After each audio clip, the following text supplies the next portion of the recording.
Happy birthday to you. Yay! Happy birthday! Wow! Shalom, selamat pagi anak-anak. Kita bersama-sama memuji nama Tuhan pagi ini bersama Kak Puji dan saya, Kak Daud.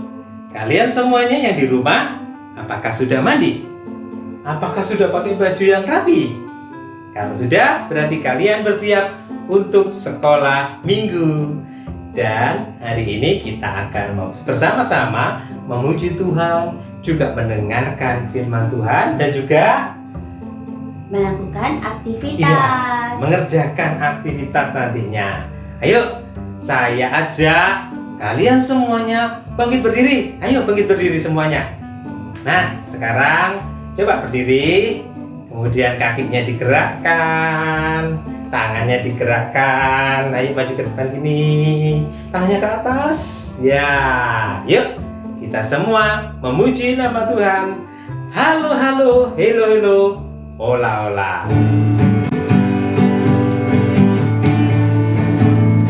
Halo, halo, hello, hello, hola, hola. Apa kabarmu? Cik, cik, cik. Halo, halo, hello, hello, hola, hola. Apa kabarmu?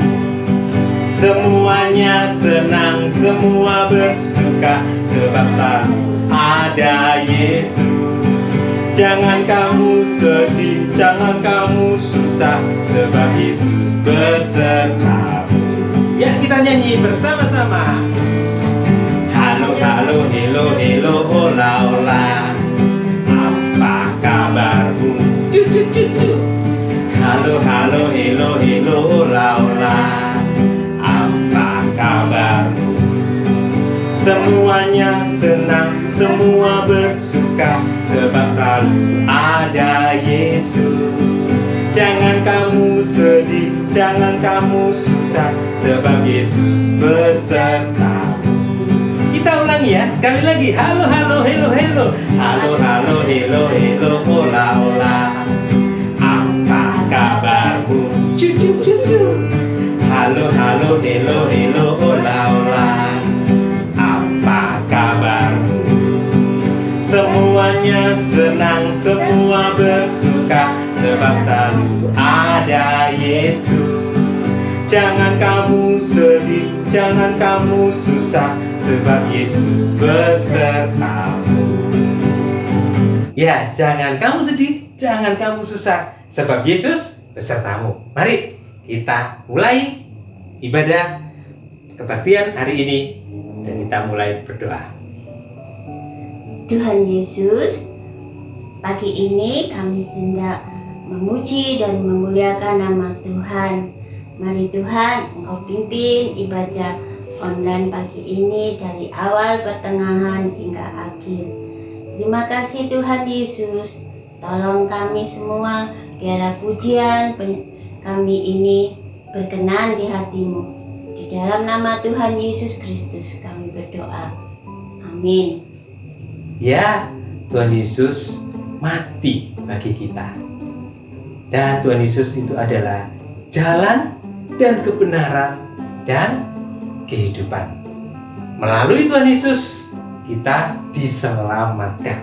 Yuk kita sama-sama menyanyikan. Aku jalan kebenaran dan kehidupan.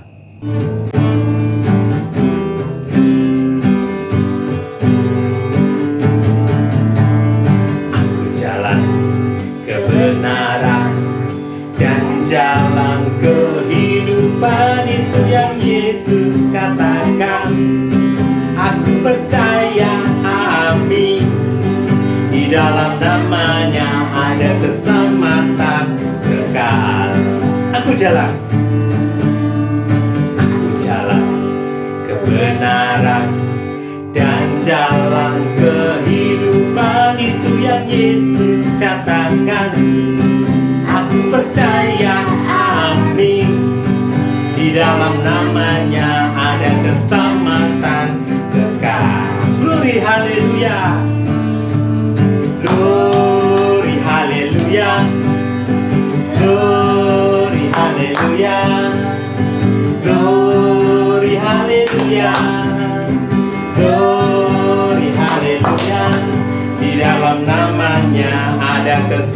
keselamatan kekal. Aku jalan dan kebenaran, aku jalan kebenaran dan jalan kehidupan, itu yang Yesus katakan. Aku percaya, amin. Di dalam namanya ada keselamatan kekal. Glory haleluya, glory haleluya, glory haleluya, glory haleluya, glory haleluya. Di dalam namanya ada keselamatan kekal. Di dalam namanya ada keselamatan kekal. Di dalam namanya ada keselamatan kekal. Kita sudah ujikan Yesus adalah jalan dan kebenaran dan hidup. Kita tahu bahwa Tuhan Yesus berkorban buat kita semua, menebus dosa kita semua. Yesus disalibkan karena kita semua, supaya kita diselamatkan oleh Tuhan. Oh iya, tapi Kak Puji, jangan lupa kita sebelum nyanyi kita akan juga Memberikan persembahan ya, buat kita memberi Tuhan. persembahan bisa diberikan melalui kode QR, kode yang ada di layar monitor adik-adik semuanya, atau bisa juga persembahannya ditransfer melalui Bank BCA. Kalian bisa minta tolong Papa dan Mama, atau kalian juga bisa memberikan persembahan kalian ketika gereja sudah dibuka atau kita bersama-sama beribadah kembali di gereja. Yuk kita bersama-sama memuji Tuhan. Yesus disalib karena cinta saya, cinta kamu, cinta semuanya.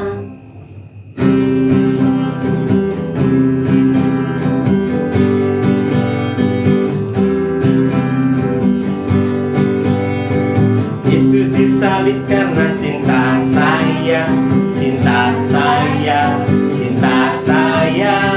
Yesus disalib karena cinta saya, dosa dihapuskan.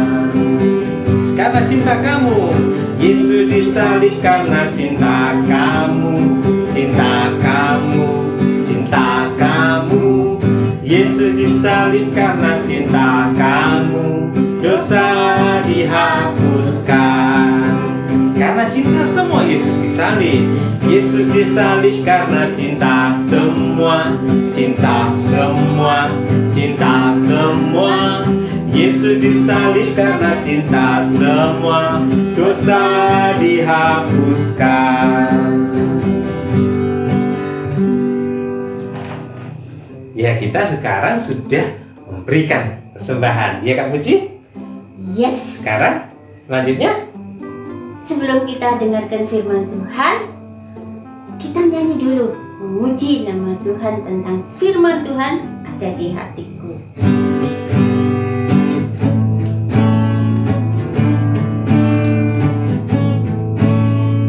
firman Tuhan ada di hatiku, ada di langkahku, ada di hidupku, dan terus bertumbuh, sirami jiwaku. Berbuah, berbuah, berbuah, berbuah, berbuah, berbuah, berbuah, berbuah.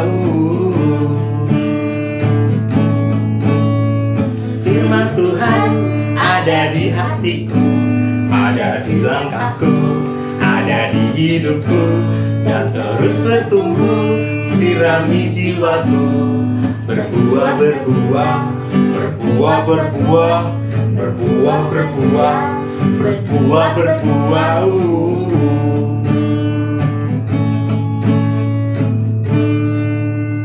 Mari kita bersama-sama berdoa. Kita siapkan hati, pikiran. Kita juga siapkan telinga untuk mendengar firman Tuhan. Mari kita berdoa.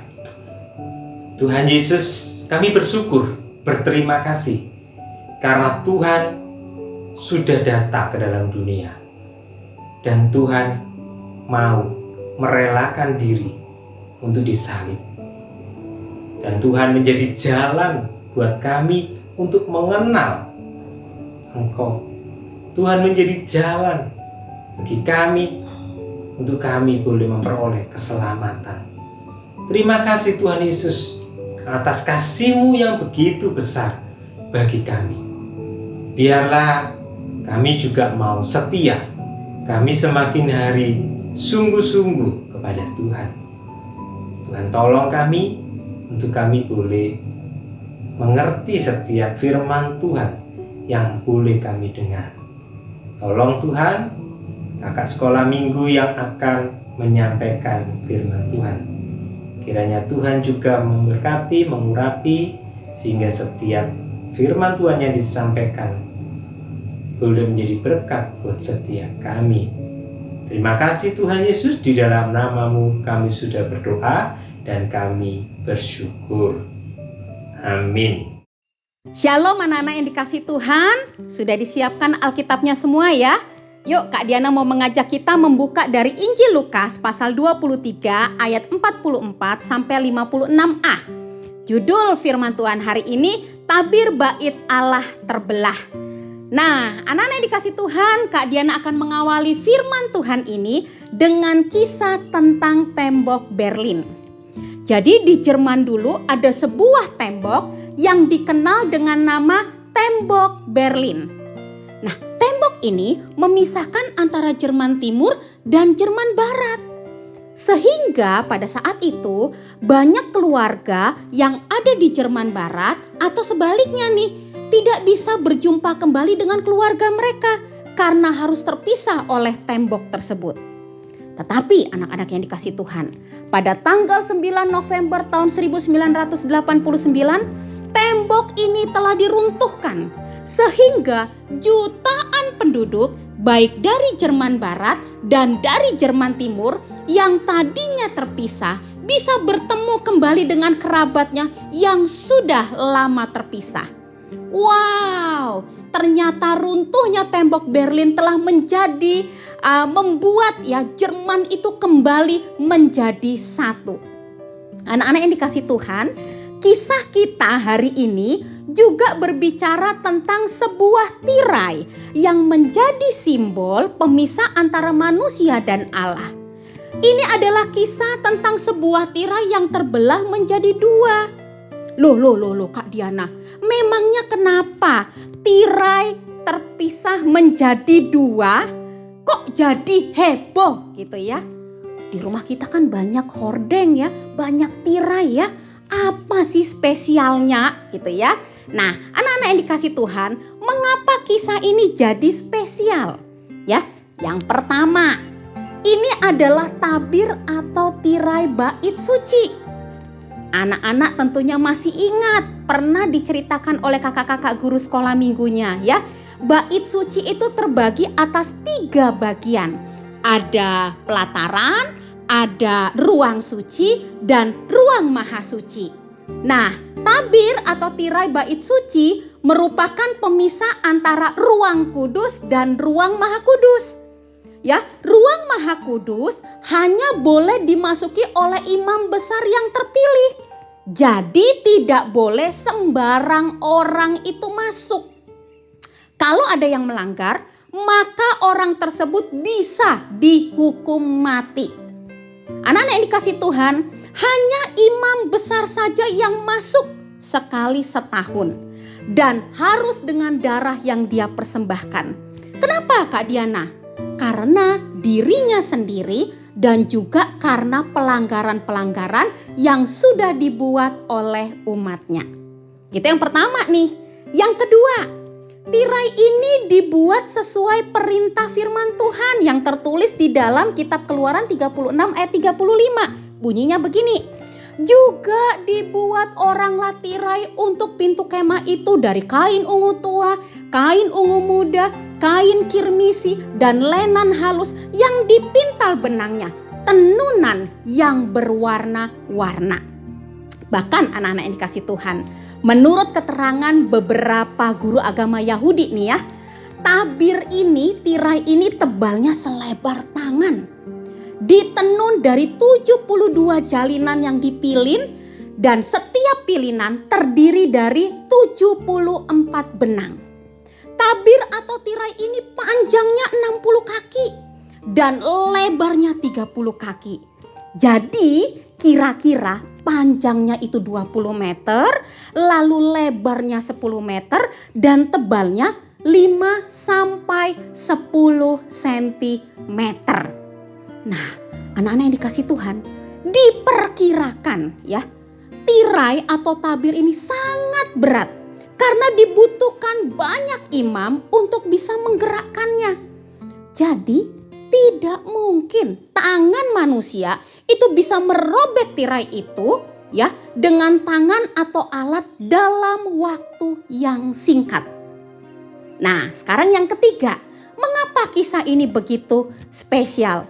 Anak-anak bisa melihat alat peraga yang akan Kak Diana tunjukkan ini terlebih dahulu.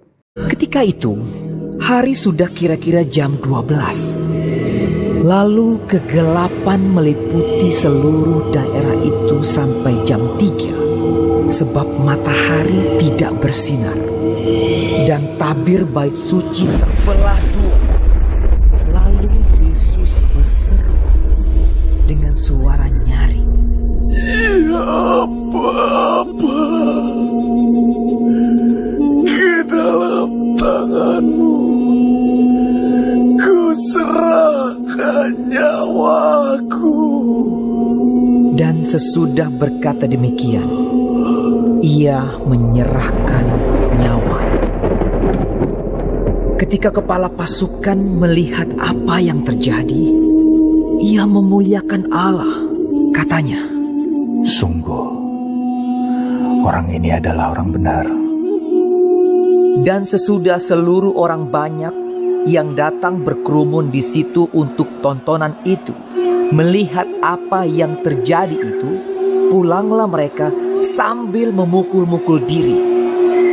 Semua orang yang mengenal Yesus dari dekat, termasuk perempuan-perempuan yang mengikuti dia dari Galilea, berdiri jauh-jauh dan melihat semuanya itu.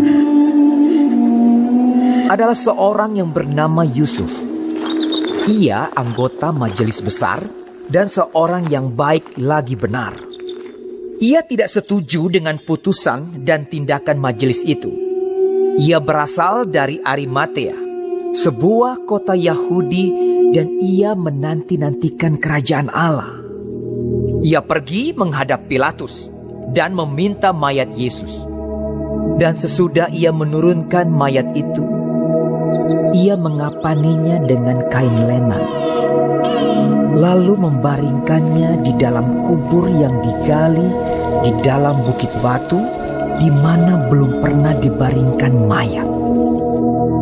Hari itu adalah hari persiapan dan Sabat hampir mulai. Dan perempuan-perempuan yang datang bersama-sama dengan Yesus dari Galilea ikut serta, dan mereka melihat kubur itu dan bagaimana mayatnya dibaringkan. Dan setelah pulang, mereka menyediakan rempah-rempah dan minyak mur. Nah, anak-anak yang dikasih Tuhan, yang ketiga, kisah ini terjadi bersamaan dengan peristiwa Tuhan Yesus yang berseru dengan suara nyaring, lalu menyerahkan nyawanya di kayu salib. Tabir bait suci terbelah dua dari atas sampai ke bawah. Bahkan di alat peraga tadi dikisahkan, digambarkan apa? Terjadi gempa bumi dan bukit-bukit batu terbelah. Fakta yang penting adalah terbelahnya tabir ini memiliki makna bahwa Tuhan Yesus mengorbankan dirinya supaya apa?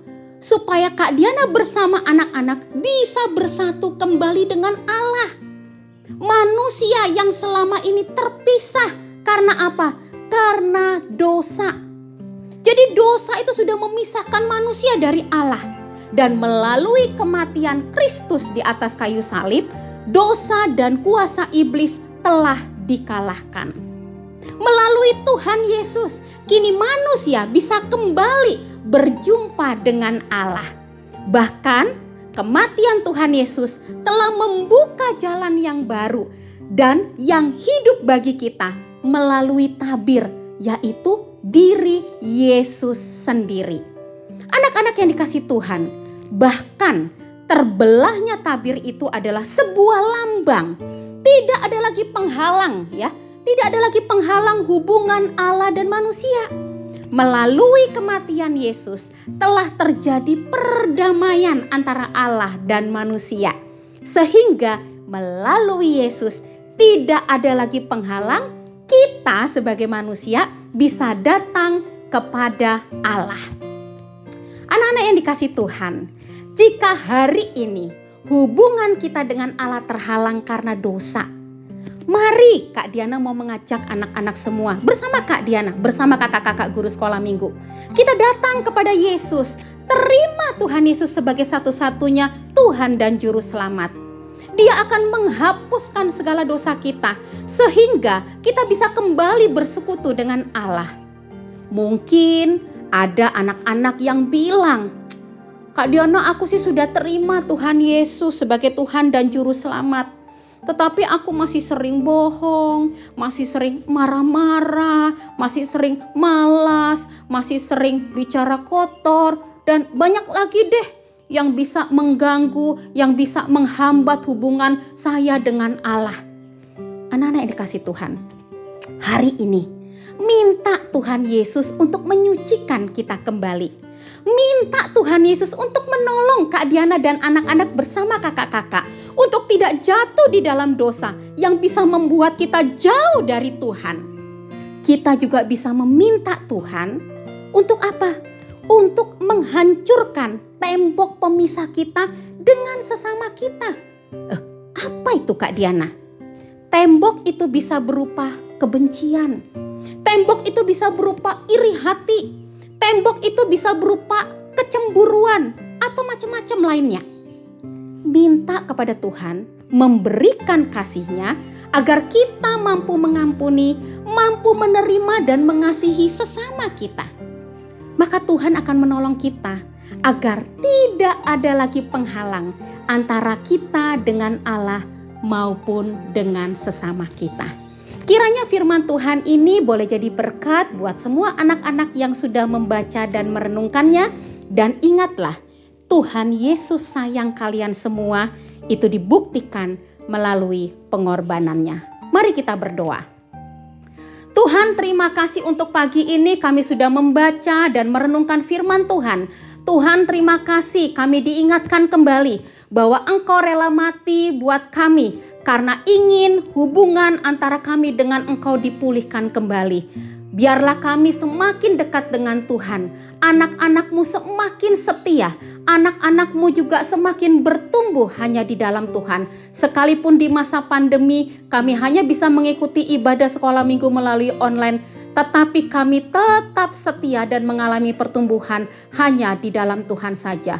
Engkau berkati semua anak-anak sekolah minggu bersama papa mama mereka, bersama saudara mereka. Engkau berkati kakak-kakak guru sekolah minggu. Kiranya kasih dan berkat daripada Tuhan selalu melimpah dalam hidup mereka. Terima kasih Tuhan Yesus. Di dalam nama-Mu kami berdoa. Amin. Nah, anak-anak yang dikasih Tuhan, kita sudah memuji Tuhan bersama-sama, sudah mengumpulkan persembahan, sudah membaca dan mendengarkan firman Tuhan. Saatnya kita akan beraktivitas ya. Anak-anak kelas kecil minta bantuan papa mamanya untuk membantu mengerjakan aktivitas. Kalau sudah selesai jangan lupa difoto, dikirim ke kakak guru sekolah minggunya ya. Kak Diana juga sering melihat hasil karya kalian, keren-keren, hebat-hebat ya. Buat kakak-kakaknya ya, anak-anak kelas besar, silakan dibuka Alkitabnya dari Injil Lukas tadi, dibaca ayat demi ayat, dikerjakan kuisnya. Linknya mana Kak Diana? Nih linknya ya. Kak Diana tunggu jawaban dari kalian semua. Oke? Jangan lupa tetap setia mengikuti ibadah sekolah minggu walaupun secara online. Tetap setia kepada Tuhan. Sampai jumpa minggu depan. Tuhan Yesus memberkati.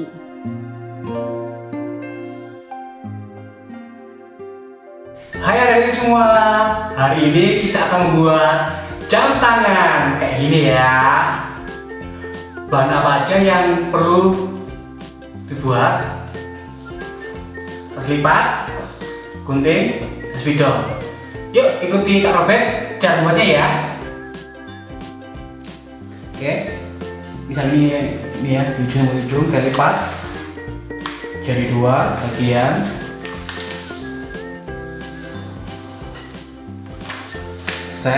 Ini mesti garis sini ya, kita tepuk sini. Ini juga kirinya. Setelah selesai, yang garis yang ini kita potong.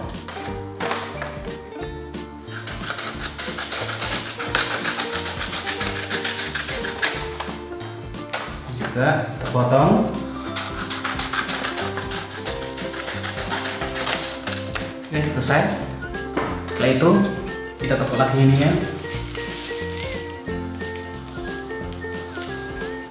Ini juga ditepuk lagi. Setelah itu kita lipat ini.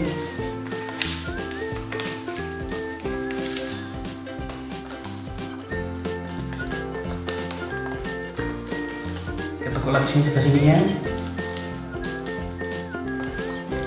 Ini juga.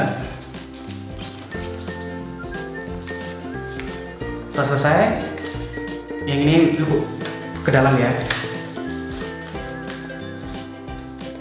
Ini juga ke dalam.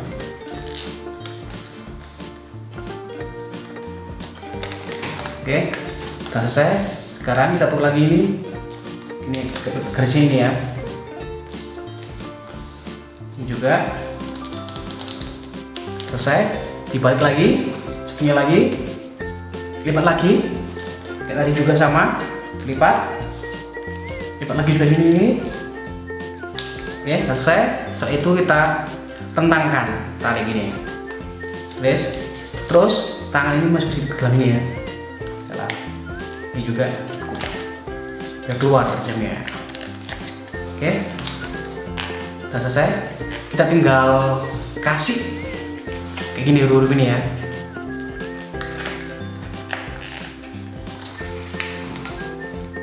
Kayak jam dinding angka 12.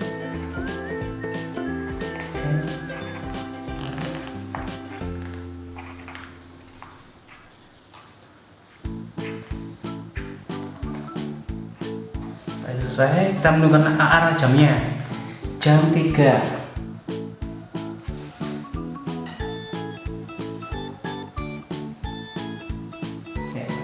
Yang panjang 12, yang kecil gini ya. Oke, sudah selesai. Nah, setelah jadi kayak ini, jangan lupa ya fotoin aktivitasnya, kirim ke guru kalian masing-masing. Tetap sehat, tetap semangat, Tuhan Yesus memberkati.